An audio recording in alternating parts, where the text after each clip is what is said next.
Well, hello to everyone. Welcome to the Buddy Roemer House Party Conference Call. My name is Joshua Chavers. I am the Director of Volunteers for the Buddy Roemer campaign. Thank you so much for joining the call this evening.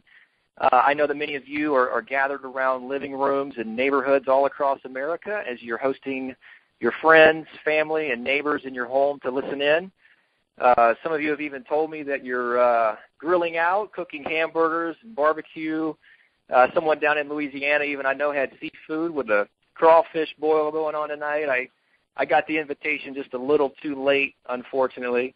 Others of you were getting pizza. You can never go wrong with that. And so thanks to everyone for taking the time out of your busy weekend and joining us on the call. I know that some of you are listening in with friends and neighbors, family members who are just now learning about Governor Roemer and his run for the White House. Maybe you've seen a few videos posted on Facebook, or maybe you were just out mowing your grass and your neighbor who's been talking to you nonstop about this guy named Buddy Roemer said, hey, you've got to come and hear this guy. You won't believe what you hear. And so we wanted to allow you to hear him in a little more personal setting. He will speak for maybe 5 or 10 minutes on what this campaign is all about.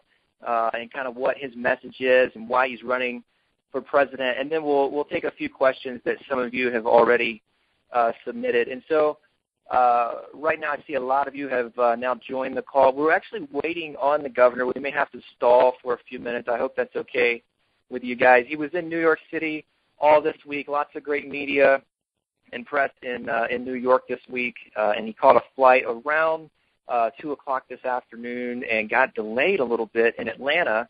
And so we may just have to wait a few more minutes here. He did land in Louisiana and is waiting to grab some stuff. So we may have to just wait a few more minutes.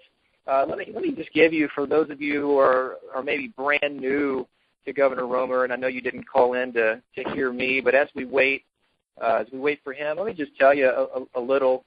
Some of you know this, but he was born on a cotton farm just outside of Shreveport, Louisiana. He went to public high school at the age of 16, graduated as valedictorian at Boulder City High School there in Shreveport. At that time, his dad said, son, you're pretty smart. I think we need to send you to Harvard. Buddy kind of was reluctant. All his friends were going down to New Orleans and to Baton Rouge to go to LSU. And so anyway, he ended up driving to Boston and ended up graduating from Harvard with 2 degrees in finance and economics. Became a 4-term congressman right there in Louisiana. He organized a group called the Boll Weevils, which was a conservative group of unity-driven Democrats. At the time, they worked closely with President Reagan during the 80s and passed a lot of bipartisan bills that really helped to move America forward during that time. Believe it or not, as he said before, that was a time, maybe before a lot of you were born even, there was a time when the donkey and the elephant actually played well together. And so Governor Roemer was a large part of that during the 80s. He then became governor of the state of Louisiana before many of you may have been born, 1988 to 1992, ran against the incumbent governor named Edwin Edwards. Edwards campaigned, raised $20 million.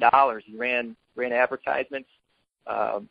Roemer raised right at $1 million. And as he puts it, I whipped him. He inherited the state at the time, the unemployment, highest unemployment in the nation at the time. Today, unfortunately, we see these kinds of numbers, but in Louisiana, at the time, 12.8%. And over the course of 4 years, he cut that in half to 5.6%. And so cleaning up corruption and reforming the system, it's always been an issue with his campaigns and with the way he runs. For the last 20 years, he's been out of politics, just working with real people. He owns a bank. He's been building several other businesses, working with average Americans, building strong businesses. He's Business First Bank is his bank there in Baton Rouge. It's grown in size to almost $1 billion. During the housing crisis, actually, A lot of you will appreciate this. The bank restructured and never foreclosed on a single homeowner. And he'll tell you often that he's very proud that the bank never took one single dime of federal bailout money as well. So, it's been a Democrat for 20 years and a Republican for right at 23 years. And then just recently, just a couple of months ago in March, became an independent. He ran in the GOP, 23 nationally televised debates. He was unable to get on. So he knows from firsthand experience, he says both parties have joined at the billfold. And so now running as an independent candidate, getting money out of politics, the primary issue, the core issue in his campaign, he's really uniting the country among those who know him and his core support. Among those who know, it's about 30% Republicans right now, 30% Democrats, and then 40% independent-minded voters. And then me dealing with a lot of our supporters and our volunteers, it's not uncommon for me as director of volunteers in the same day even to receive a call from really opposite ends of the political spectrum in America. Maybe the Arkansas Tea Party group will call, and then maybe a little later on that day, the Massachusetts Occupy group, a group from Boston, say we'll call, both requesting his presence. And so what other candidate is out there uniting our country left, right, and center around these pivotal and core issues of cleaning up Washington and getting big money out of the system? I see that the governor has joined us. Governor, I know you've been in New York all this week, a lot of media, Morning Joe yesterday. You did Fox News last night, and then again MSNBC in studio this morning. Have you finally made it back to the promised land of Louisiana? I have. It's good to be home, man. I've lost my voice. I've lost my bearings. I still got a little hair left, though, so I feel good. Good. Well, we're talking here, sort of delaying. Well, I know your flight was a little late. Glad to have you on the ground. We just want to hear from you. Maybe just what is your message? A lot of folks on the call here tonight are sitting around living rooms in America and hearing you really for the first time. What is your message? Why are you running for president? And then we'll maybe take 5 or 10 minutes, and then we'll take a few questions that these have submitted to us. Sure. Well, I'm pleased to be here. I just landed in Baton Rouge, and I'm going to stay here 48 hours until I leave Tuesday morning. Headed to Minnesota, I think, next week. Minnesota and Wisconsin and points in the Midwest. But I thank everybody for taking time out in a busy life, a busy day, a good weekend, to listen to and visit with a political debate. And that's what we're having in this country. We're having a political debate. And it's not between Democrats and Republicans anymore. It's between those who think everything's all right and the special interests and the fat cats can give the money and run the country, and everybody else who thinks that maybe we have serious problems.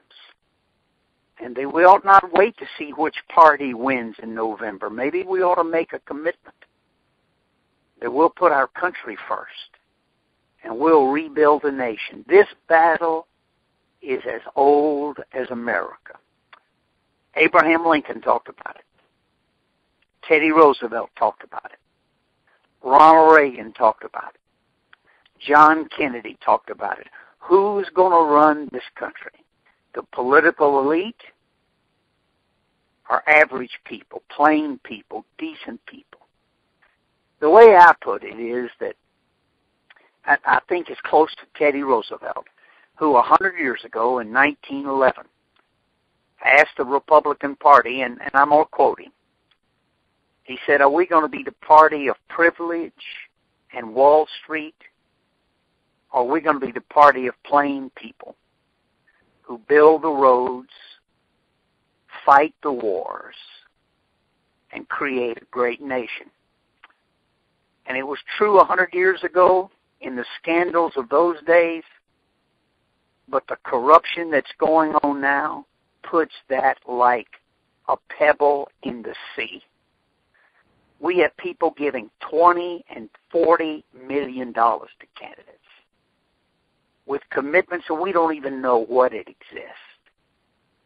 I've been out of politics for nearly 20 years. I've been happy. Have a good family. We've built a great bank in the last 6 years. No bailout money. Profitable.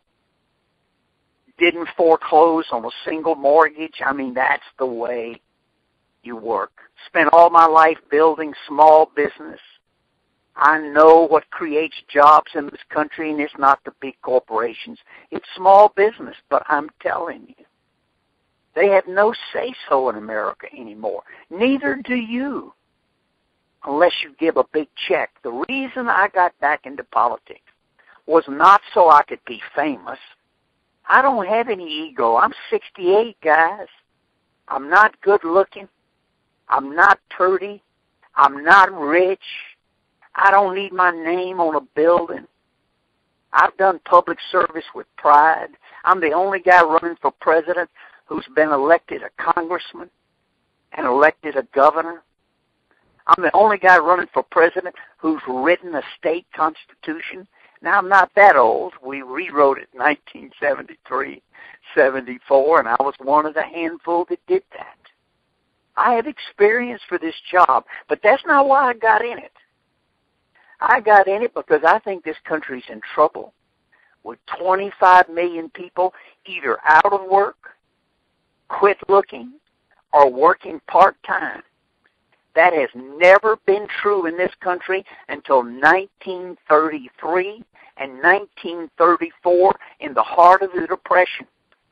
I've been to China many times, and let me tell you, I see countries like China who trade unfairly, who let their goods made by children and forced labor and prison labor, let them come into this country. They would be illegal if made in America, and they won't let our goods come there. I see a president who refuses to act on smart trade or fair trade, who refuses to give small business a chance for deregulation so they can grow jobs, who doesn't even submit a budget to the Congress. He submitted a 10-year budget, but he doesn't have a 1-year budget. By the way, his 10-year budget shows deficits all 10 years, and in the 10th year, it has a deficit over $500 billion. This country's in trouble. Student loans, $1 trillion, and Congress can't make up their mind what interest to charge because none of them have ever run a bank or a business. Money, 10-year money costs the government 2.1%. And they're going to charge these youngsters 3.8% or 6.8%. Ridiculous. Who is running this country? Well, let me tell you who's running it. The big boys are. GE made $5.4 billion and didn't pay a penny in federal income tax. Goldman Sachs wrote the bank reform bill that Obama signed. It doesn't eliminate too big to fail. It doesn't require capital ratios to go up. It doesn't reinstate Glass-Steagall, something that Bill Clinton took off the books. May he go in shame for that. Brought on this financial collapse. And I watch, just as an example, and then I'll close. I watched the debate in the last 48 hours. I've been on the college campus tour for 4 weeks. Great schools. Talked to Princeton University night before last. Talked to University of California at Berkeley, UCLA, University of California at Davis, on and on. And the last 48 hours, I've watched the Dems and the Republicans blame each other. They're both at fault. I've been in both parties. I was 20 years a conservative Democrat. I've been 20 years a Republican. Finally, I've had enough. Let's build our country. Let's pick the best Dems, the best Repubs, and the best independents, not the one that gave us the most money, but the one that stands for the highest value, and let's rebuild this country. It can be done. I tell you where this election stands. Nobody's a winner. I'd say Obama's at about 30%. The rest of the people are disgusted. I say Romney's about 30%, Mr. 1%er, and the rest of the people don't believe him.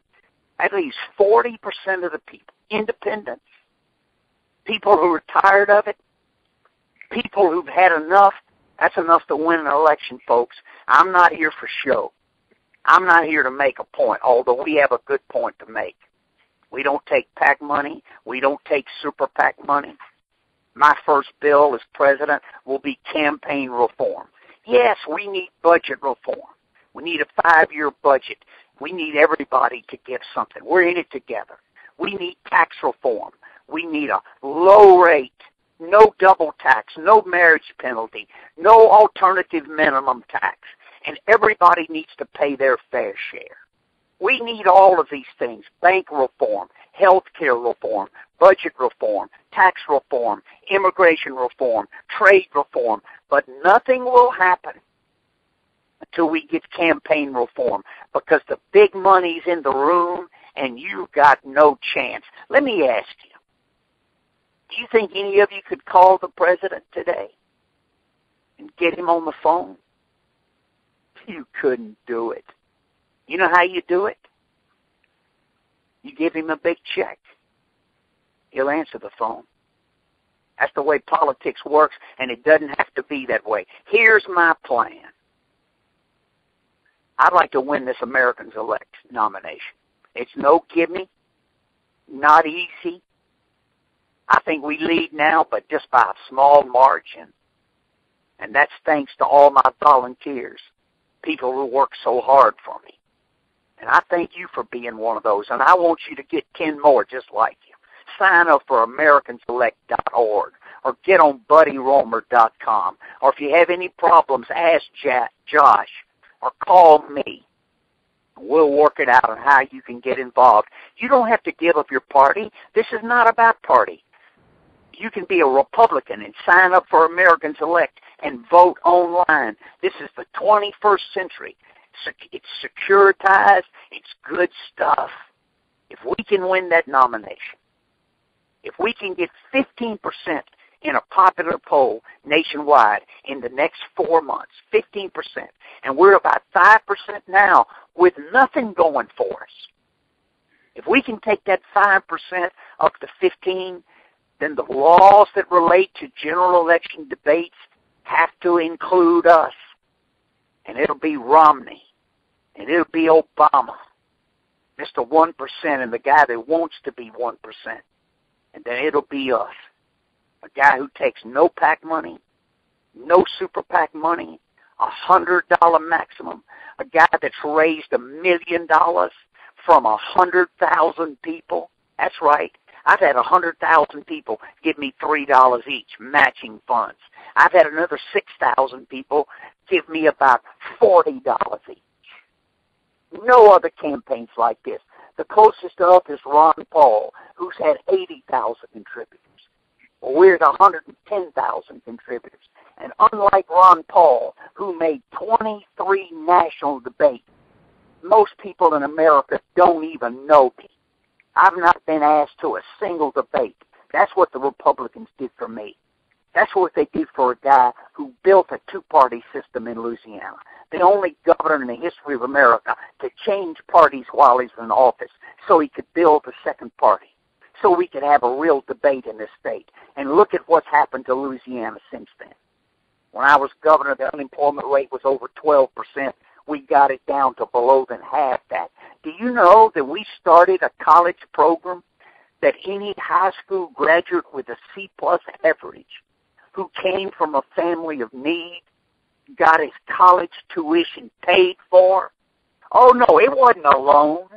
I don't believe in loans for kids. They don't know what they're doing. We paid for their college in in-state colleges. The only state in America to do it, and we did that in 1988, 24 years ago. It's time for new ideas. It's time for innovation. It's time for team building.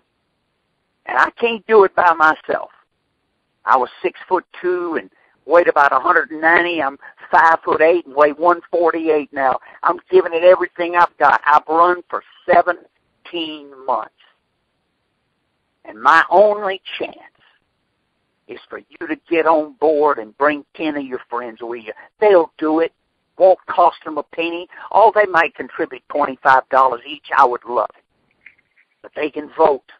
They can make a statement in America. We can do better than Romney and Obama, and I'm not a negative person. I don't put either man down. But we can do better. Josh, that's the end of my... Well, Governor, thank you for sharing with us. It's great to hear you in a little more of a personal setting, not on set on the radio or television. I know you've got your grandkids in town this weekend. You've got to go see them. But if you have just 5 or 10 more minutes, we've got a few questions Absolutely. We'll have submitted. Governor, right now, listening to this call, we have dozens of people, average Americans, sitting around their living rooms in neighborhoods all across America. One of the concerns on many people's minds is that of home values and just the housing market in general. When do we see home values rise again, and what do you do as president to help stimulate some of that? Jobs. It's about jobs. It's true about college participation. It's about jobs. When I graduated from college in 1964 with an undergraduate degree in economics, I had 27 job offers. I mean, this is the country of John Kennedy was booming. I mean, we were leading the world. Now we're in 19th place. South Korea leads in high school graduation. But this is about jobs. And you start with small business. Nobody else running says that. They don't know what creates jobs. It's not the top 100 corporations. They fire people. The top 100 corporations in America, the last 10 years, fired 2.9 million Americans. By the way, the top 40 companies in America, the biggest, are the fastest growing. There was a little article in the New York Times yesterday. I was in New York and I read it. It was funny. It said the top 40 or 50 companies, fastest growing companies in the world. Fastest hiring. But guess what they did? They hired 85% of all their workers overseas. We have the only tax code, and the second thing I would do after deregulating small business, I would regulate large business. They have lawyers. They have compliance officers. Hell, they have lobbyists. Small business doesn't. They've got nothing but mom and dad. And small business is the key to this country. They're fast, focused, flexible, and friendly. Small business and large business and government are none of those things. Second, I'd get fair trade with China. I'd do away with their permanent normal trade allowance that Bill Clinton gave them. I would require that our products be led into China as fast as their products are led here. I believe in trade, but I believe in fair trade, smart trade. Third, I would have tax reform. I like a 17% flat rate with a $50,000 exemption.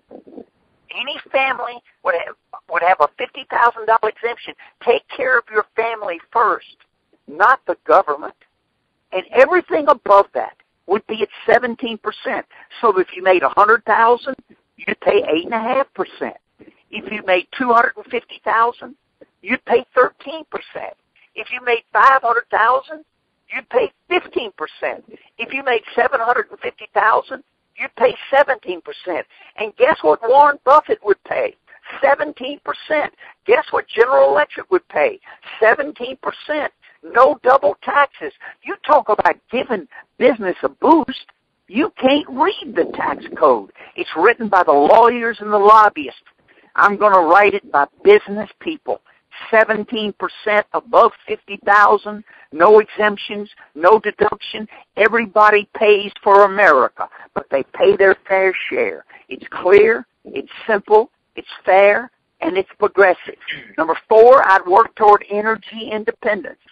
Now, y'all know I'm an environmentalist. We cleaned up Louisiana. Made a lot of people angry with me, but I didn't take money from big oil or big chemical. I took money from the little guys, and we cleaned up the big boys. They're still here. They didn't go out of business. They just have to produce cleanly. I do the same thing about fracking for natural gas. I believe that natural gas is our future for 30 years, rather than getting oil from Saudi Arabia, what we're addicted to. I build a pipeline from Canada, and I do it cleanly. That's 80,000 jobs. I'd rather get my oil from Canada and Mexico than Saudi Arabia and those guys. There are a lot of things we can do. I'd have a 5-year budget that balances in the 5th year. I would do entitlement reform. I would raise the age of Social Security and Medicare. I would do it slowly. Let me be clear. I'm 68. I would raise it 1 month a year for 24 years. That's a 2-year raise, and it would take me 24 years to do it. And if I did that, we wouldn't need any new taxes, and there'd be no loss of benefits. Hello? Jobs. No matter what question you ask me, housing, whatever, it starts with jobs. And finally, I do bank reform. I do away with Fannie Mae and Freddie Mac. They're thieves. They've cost the taxpayers $180 billion. They gave mortgages to people who couldn't afford them. They gave 3 million mortgages to people that didn't make their first month payment. This is called corruption. And Obama said when he ran, he was going to get change and do away with Fannie Mae and Freddie Mac. Well, guess who still exists? And they lost $14 billion last quarter. Fannie Mae and Freddie Mac. Jobs, Josh. That's the key to everything. Well, here's another one I thought was pretty interesting. You don't get this one all the time. A little lighter issue.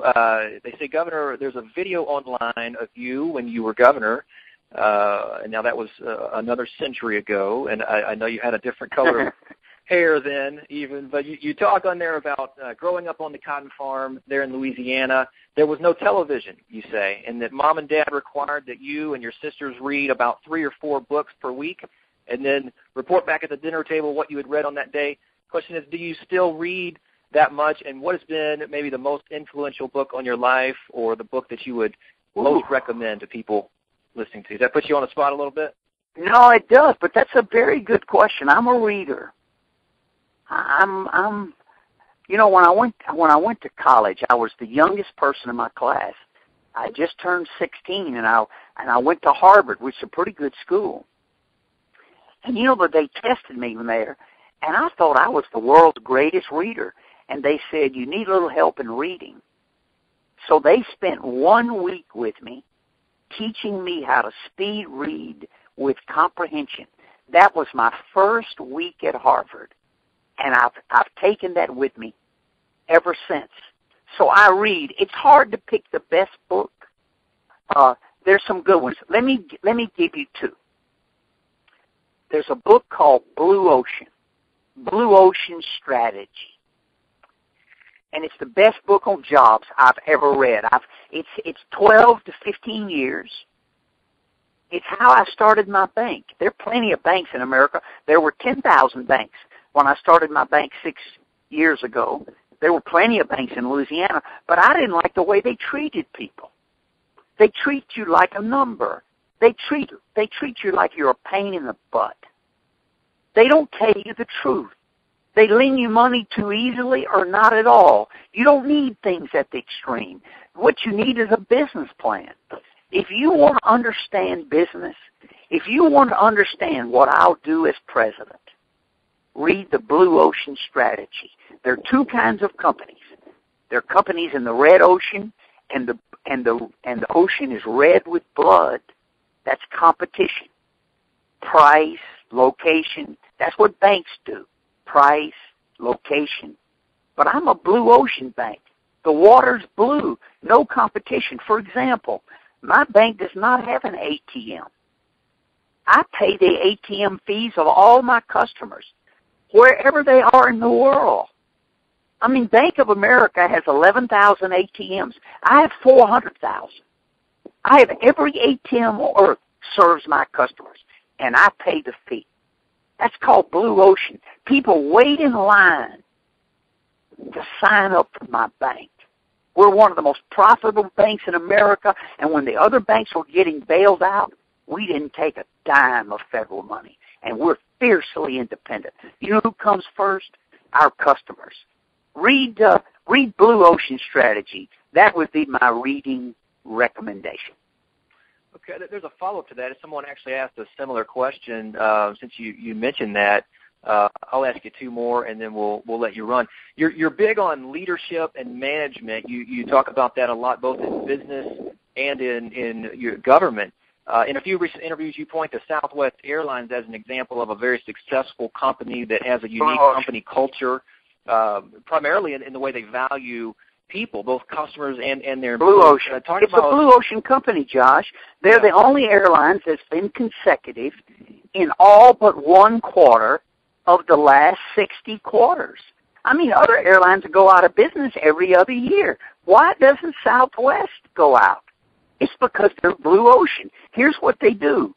You can't rent a seat on a Southwest Airlines plane. You can rent the plane. And it's first come, first served.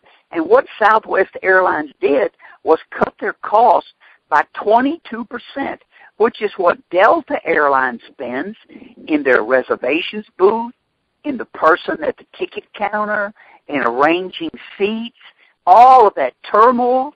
Southwest doesn't have that. You stand in line and you take whatever seat is empty and whatever seat you want. That's called Blue Ocean. They have no competition. Second thing they did was they decided that what competition they had wasn't with another airline. It was with an automobile. That's why they don't fly to every city, but the cities they fly to, they fly there 5, 6, 8, 10, 15 times a day. So if you want to go from Houston to New Orleans, I think that's 12 times a day. You could get in your car and drive for 5.5 hours, or every hour on the hour you can catch a Southwest Airlines plane, go directly to New Orleans, spend less money, and be there twice as fast. Southwest Airlines, Josh, they're an example of a Blue Ocean company. I'll give you another one. The Circus company from Canada, Circus du Soleil. They've got no animals. They don't feed animals. They don't train animals. They don't cage animals. They don't abuse animals. They don't use animals for entertainment. They're a circus without sawdust, without 3 rings, without animals. And their costs are 60% of what Ringling Brothers are. And their ticket prices are 3 times as much. It's called no competition. Blue Ocean. Final point, and I mentioned it earlier, let me mention it again to those of you who want to know what's wrong with this country and how we can make it right. I think the 4 things that are the keys to success in the 21st century for a business, for growing jobs, is fast, focused, flexible, and friendly. What's the most profitable restaurant in the world? Well, it's McDonald's, not even close. Well, who's the chef? You don't know who the chef is. They're not in the food business. They're in the fast business. That's what America needs to do. Fast, focused, flexible, friendly. Well, who is fast, focused, flexible, and friendly? Is it government? Of course not. I mean, there are over 100,000 people working for the IRS. There was a test done 2 years ago with the IRS where a group set up a hypothetical tax return for a family and asked the IRS for opinions on how to fill out the forms and how many taxes they owed. They asked 45 different IRS agents. They got 45 different answers. Government is not any of the 4 F's. That's why we have to be careful where it exists. We have to oversee it very carefully. We can't be playing politics with it. We can't be giving jobs to the people that give you money. For example, George W. Bush gave the head of FEMA, a guy named Brown, That's who handled Katrina. Good job, Brownie. Isn't that what the president said? Well, guess how Brown got his job? He gave a $10,000 check to the Republican Party. Money in politics is killing us, and we don't have the respect for government we should have. It's because government has lost our respect, being too slow, too political, and not effective.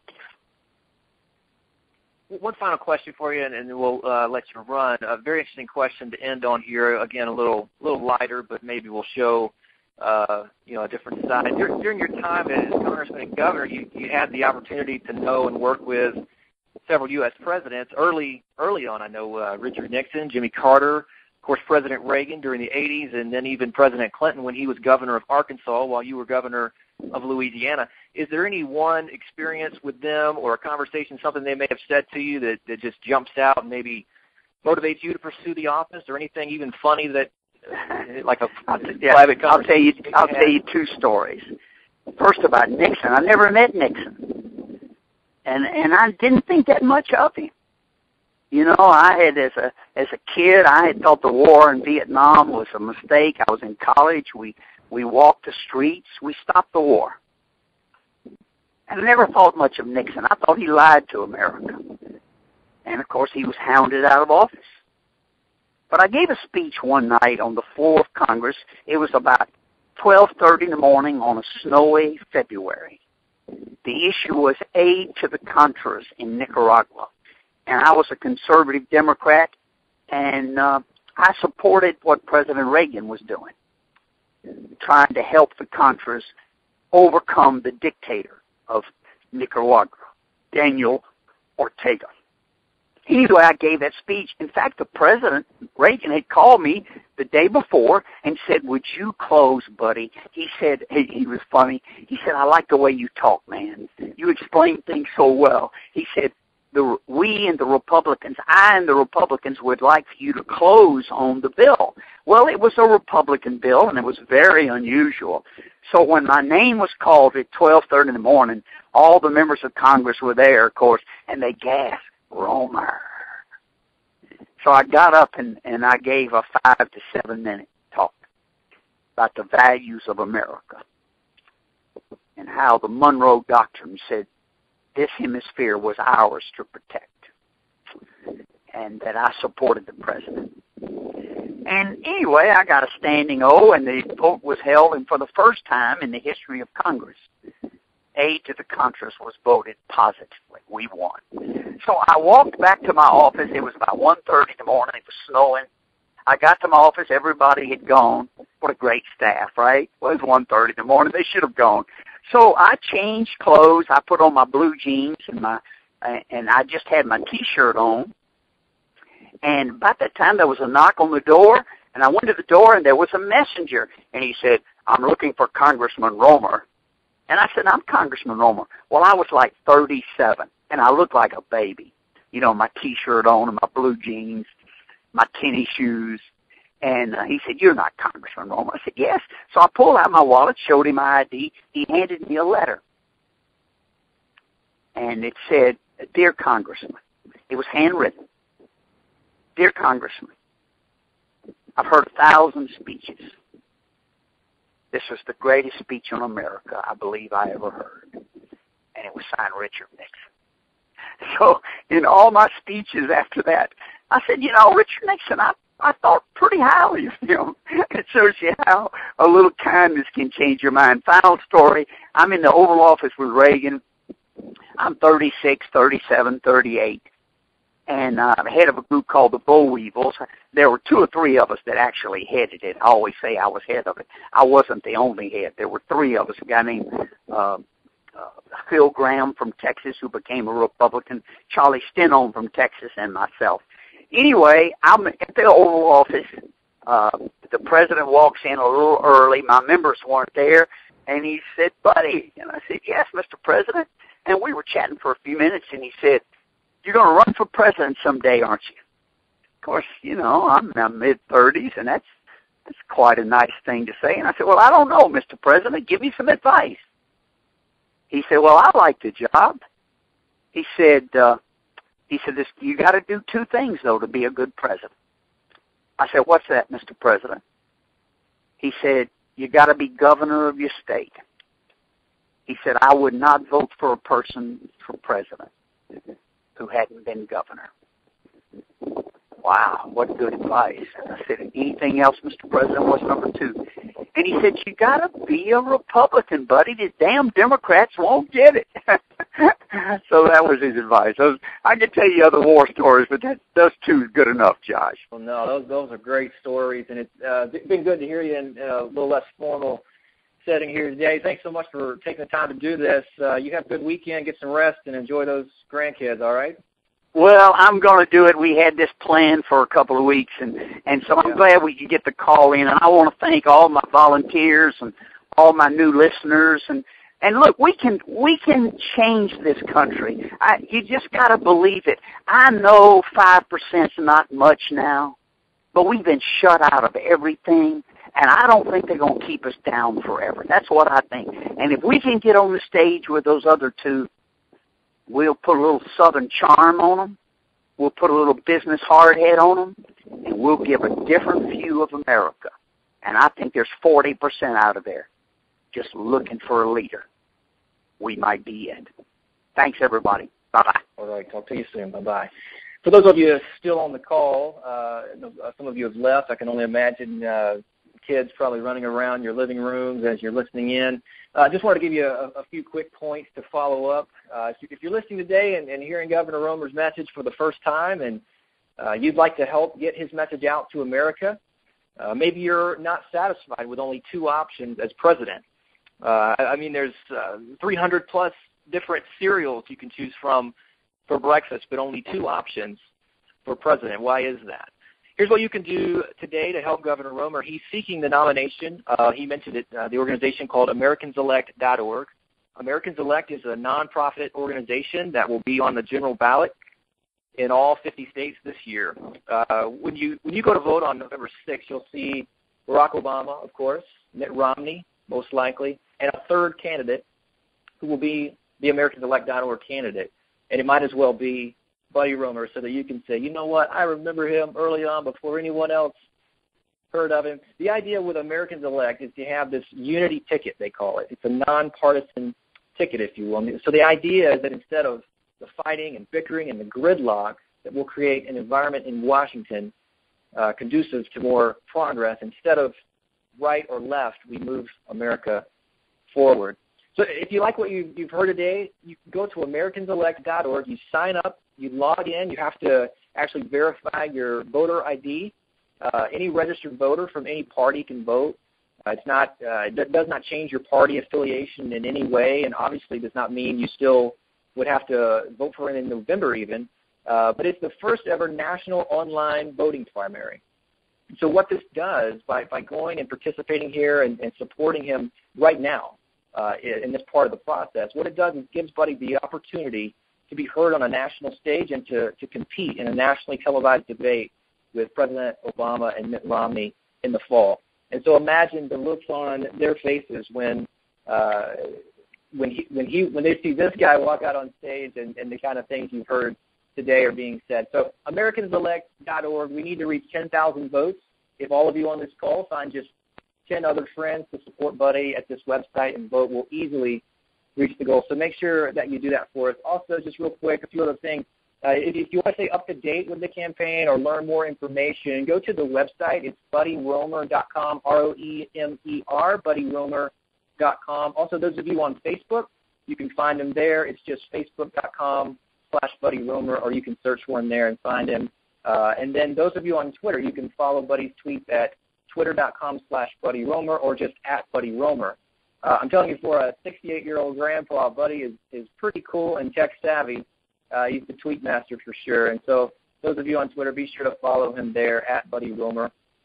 Thank you so much, again, for joining this call today and taking the time out of your weekend to do so. If you have any questions or if you'd like any campaign buttons or bumper stickers, you can email the campaign at info@BuddyRoemer.com with your address, and we'll get those out to you. Thanks again. You guys can get back to your pizza and barbecue, seafood, and we will talk to you again real soon. Thanks a lot. Bye-bye.